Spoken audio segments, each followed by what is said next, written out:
Hai, Assalamualaikum dan salam sejahtera. Berjumpa lagi di channel Cikgu Suri.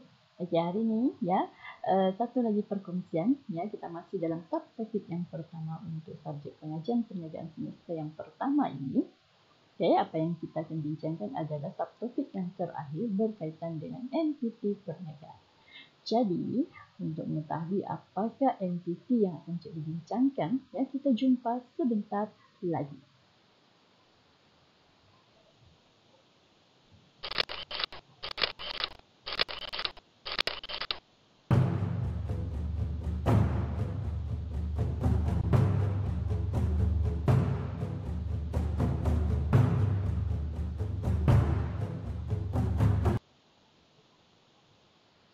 Okey, anak-anak pelajar, seperti perkongsian yang sebelum ini, berkaitan dengan entiti perniagaan, terdapat 4 jenis entiti perniagaan yang akan anak-anak pelajar pelajari. Okey, sebelum ini cikgu telah pun menerangkan berkaitan dengan entiti milikan tunggal. Okey, untuk sesi kali ini, cikgu akan menerangkan pula, sebelum itu kita lihat dahulu objektif pembelajaran kita. Diharap di akhir video nanti para pelajar dapat menjelaskan berkaitan dengan organisasi perniagaan berdasarkan pemilikan perniagaan tersebut, aktiviti, sektor dan tahap perniagaan. Okey, kemudian membincangkan pemilikan organisasi perkongsian, dan mengaitkannya dengan undang-undang yang berkaitan. Okey, serta dapat menjelaskan apakah langkah-langkah penubuhan organisasi tersebut. Okey, apa yang seperti anak-anak pelajar sedia maklum, sebelum ini kita telah lihat kita ada 4 entiti perniagaan. Satu dinamakan sebagai perkongsian, yang kedua milikan tunggal, kemudian syarikat dan yang terakhir adalah koperasi. Okey, jadi untuk hari ini apa yang akan cikgu kongsikan adalah berkaitan dengan entiti perkongsian. Okey, perkongsian itu apa? Okey, perkongsian dibentuk oleh 2 atau lebih individu tetapi tidak melebihi 20 orang. Okey, untuk perkongsian biasa dan untuk perkongsian profession. Dia tidak 2 hingga 30 orang. Dengan persetujuan ataupun dengan tujuan untuk mendapatkan keuntungan. Okey, entiti perkongsian dia terletak di bawah Akta Perkongsian 1961. Okey, contohnya Poliklinik Dr. Azman dan rakan-rakan. Ini beza dengan milikan tunggal lah. Kalau milikan tunggal dia dimiliki oleh 1 orang sahaja, individu sahaja. Tapi untuk perkongsian dia dimiliki oleh 2 hingga tidak melebihi 20 orang untuk perkongsian biasa dan tidak lebih 2 hingga 30 orang untuk perkongsian profession. Yang mana tujuannya adalah untuk mendapatkan keuntungan. Okey, seterusnya anak pelajar, kita akan lihat apa yang perlu dilakukan oleh rakan kongsi sebelum menubuhkan entiti perkongsian. Rakan kongsi di sini perlu membuat perjanjian terlebih dahulu untuk menentukan syarat-syarat perkongsian yang mana dalam syarat-syarat itu dia kena ada senarai nama pekongsi, nama perkongsian itu apa, alamat perniagaan, jenis perniagaan yang dijalankan, nisbah ataupun cara pembahagian keuntungan, jumlah modal yang dilaburkan oleh setiap pekongsi dan tanggungjawab rakan kongsi. Okey, ini yang perlu dilakukan oleh ahli ataupun pekongsi yang ingin menubuhkan entiti perkongsian. Kena buat perjanjian terlebih dahulu yang mana mengandungi syarat-syarat perkongsian seperti yang cikgu sebutkan tadi lah. Okey. Kemudian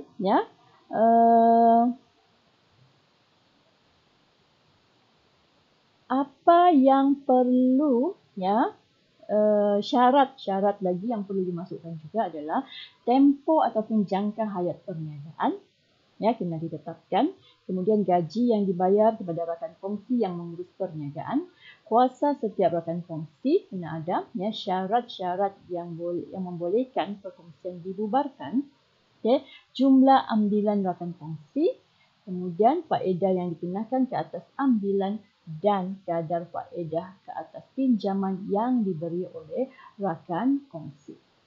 Okey, jadi ini antara syarat-syarat yang perlu dimasukkan dalam perjanjian yang akan dibuat oleh perkongsi ya yang ingin menubuhkan entiti perkongsian. Okey, sekiranya perjanjian tidak dibuat ya, maka perkongsian akan dijalankan berdasarkan Akta Perkongsian 1961 yang mana ya syarat-syaratnya adalah keuntungan atau kerugian akan dibahagikan sama rata. Okey, kemudian rakan kongsi aktif yang menguruskan perniagaan tidak akan dibayar gaji. Okey, seterusnya modal disumbangkan. Modal yang disumbangkan tidak akan dibayar dividen. Okey, dan perkongsian akan dibubarkan sekiranya salah seorang rakan kongsi meninggal dunia ataupun keluar daripada perniagaan. Okey, ini syarat umumlah sekiranya tidak ada perjanjian dibuat sebelum ini. Okey, anak-anak pelajar, ini kita lihat pula dia punya ciri-ciri. Okey, dari segi milikannya, perniagaan perkongsian seperti yang cikgu telah cakap pada awal tadi, dimiliki oleh 2 sehingga 20 orang lah, tidak melebihi 20 orang untuk perkongsian biasa dan 2 hingga 30 orang untuk perkongsian profesion. Okey, modal ya disumbangkan oleh rakan kongsi mengikut jumlah yang dipersetujui. Pengurusannya pula akan diurus oleh rakan kongsi biasa. Ya, liability tidak terhad. Okey. Kemudian dikenakan cukai pendapatan perseorangan. Okey. Agihan untung rugi dibahagi mengikut syarat yang telah ditetapkan dan dikawal di bawah Akta Perkongsian 1961. Okey, ini antara ciri-ciri ya untuk entiti perkongsian. Okey. Seterusnya kita akan lihat pula berkaitan dengan langkah penubuhan perkongsian.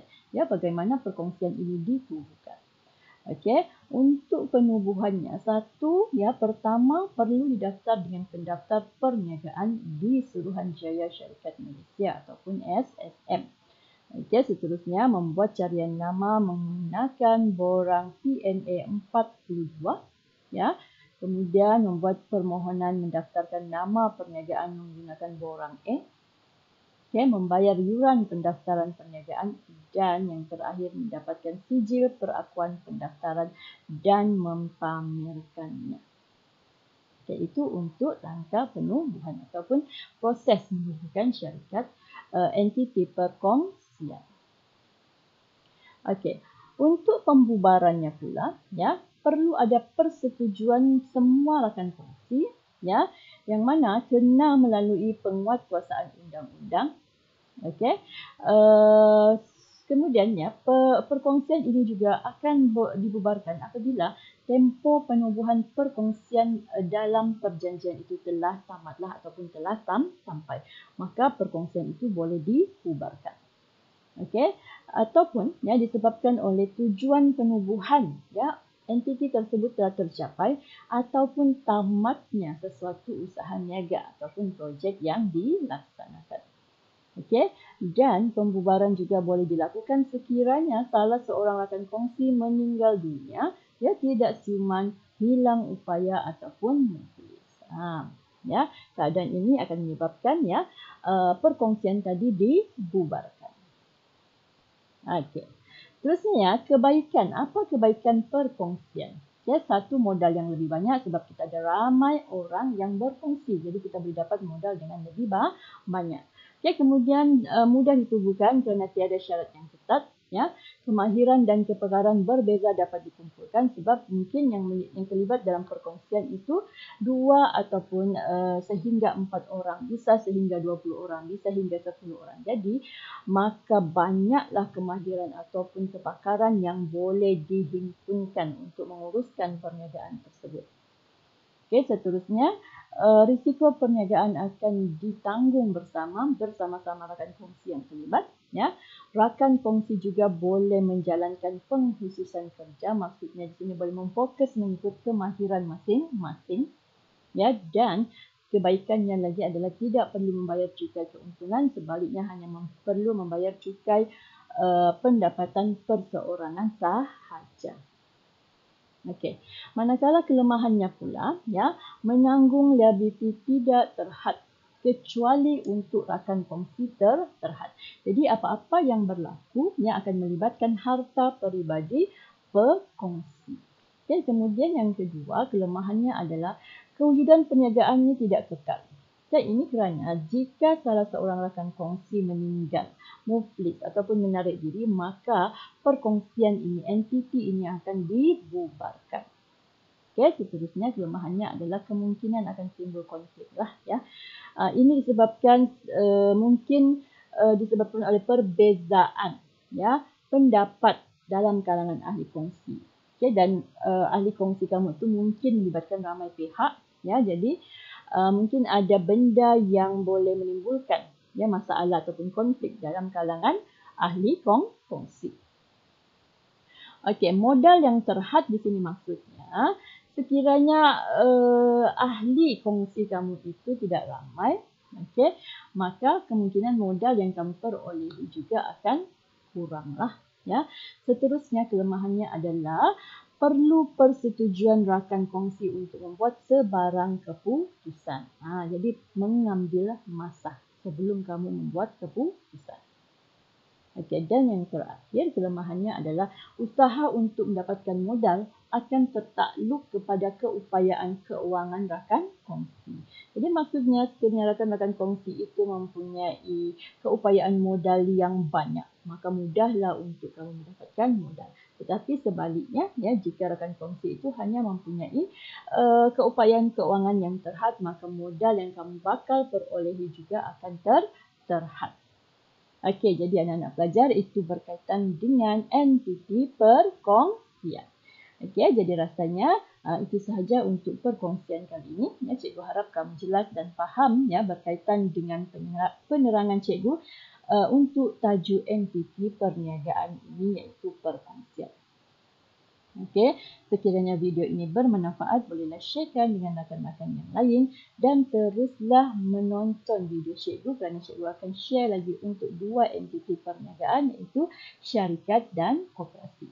Jadi rasanya sampai di sini sahaja. Sekian dan terima kasih. Jumpa lagi. Bye.